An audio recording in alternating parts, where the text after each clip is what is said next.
Chapter 83. Borrowed Armor.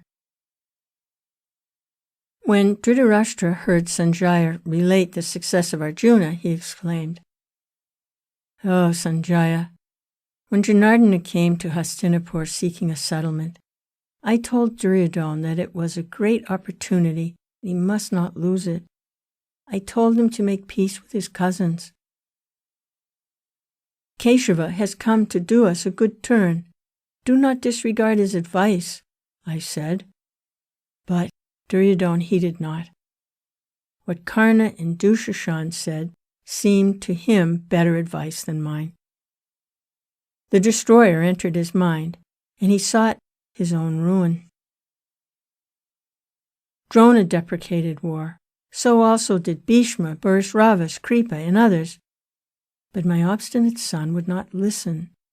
Impelled by inordinate ambition, he got entangled in anger and hatred, and invited this ruinous war. To Dhritarashtra, thus lamenting, Sanjaya said, "Of what avail are your regrets now? The life-giving water has all run to waste, and you now seek to stop the breach. Why did you not prevent the son of Kunti from gambling? Had you done the right thing then, all this great grief would have been stopped at the source. Even later, if you had been firm and stopped your son from his evil ways, this calamity could have been avoided. You saw the evil, and yet, against your own sound judgment, you followed the foolish advice of Karna and Sakuni. Keshava, Yudhisthira, and Drona do not respect you now as they did before. Vasudeva now knows that your rectitude is only hypocrisy. The Kauravas are now doing their utmost as warriors, but they are unequal to opposing the strength of Arjuna, Krishna, Satyaki, and Bhima. Duryodhana has not spared himself. He is putting forth his utmost strength. It is not meet that you should now accuse him or his devoted soldiers. Dear Sanjaya, I admit my dereliction of duty. What you say is right. No one can change the course of fate. Tell me what happened. Tell me all, be it ever so unpleasant," said the old king, convulsed with grief. And obedient to the old king's behest, Sanjaya continued his narration. Duryodhana was greatly agitated when he saw Arjuna's chariot proceeding triumphantly towards the Sindhu king. He rushed to Drona and complained bitterly.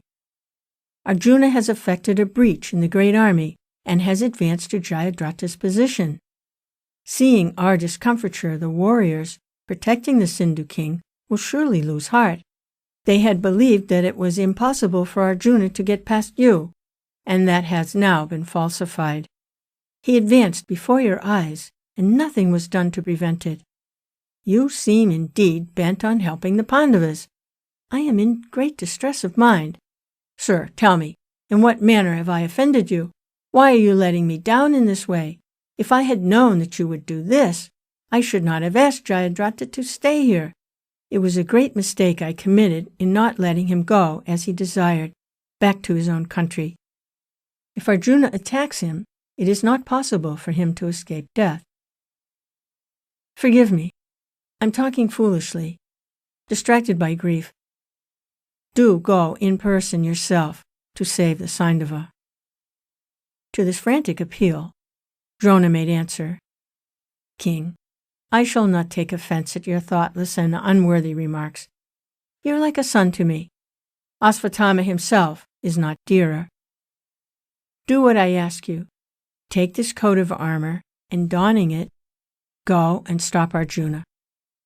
I shall not do so, for my presence is necessary in this part of the field. See there the clouds of arrows?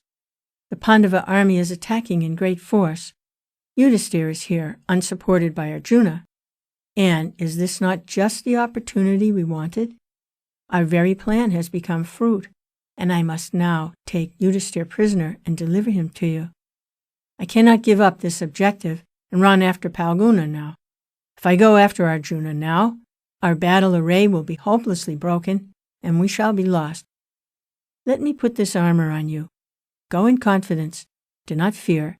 You have valor, skill, and experience. This coat will protect you against all weapons. It will not let any blow pass through your body.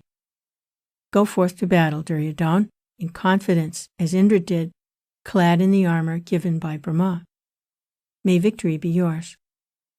Duryodhana's confidence was restored, and, as the Acharya directed, he went, dressed in magic armor, and accompanied by a large force of soldiers to attack Arjuna.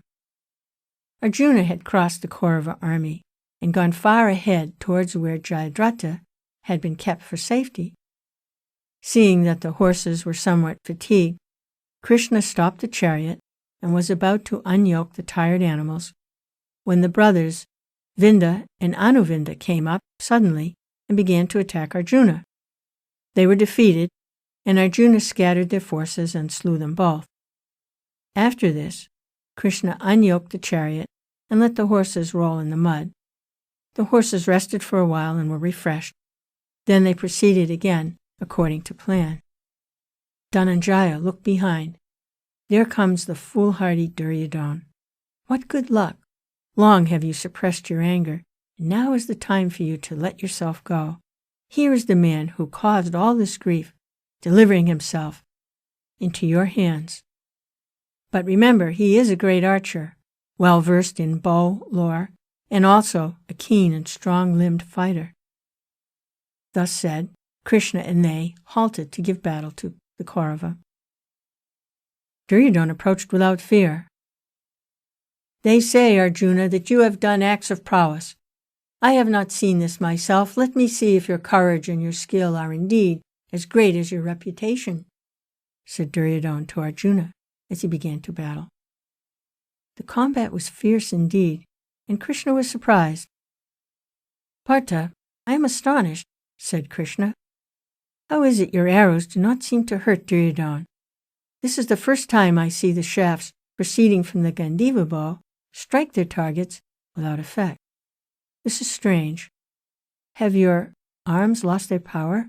Or has the Gandiva bow lost its quality? Why do your arrows strike Duryodhana and drop to the ground without piercing him?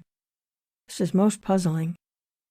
Arjuna smiled and replied, I understand. This man has come dressed by Drona in charmed armor. The Acharya has taught me the secret of this armor, but this man wears it as a bullock might do. You will see some fun now. Saying this, Arjuna proceeded to shoot his arrows, first depriving Duryodhana of his horses, his charioteer, and his car. Then Arjuna broke his bow and disarmed him completely. Thereafter he sent needle-eyed darts, which pierced just those parts of Duryodhana's body that were not covered by armor, until he could bear it no longer and turned and fled. When Duryodhana was thus discomfited, Arjuna blew his conch shell, and it sent a thrill of fear in Jayadratha's army. The warriors around the Sindhu king were surprised. They at once got ready in their chariots, and Bharishrava, Chala, Karna, Vishashane, Kripa, Salya, Asvatthama, and Jayadratha, 8 of them, arrayed their forces against Arjuna.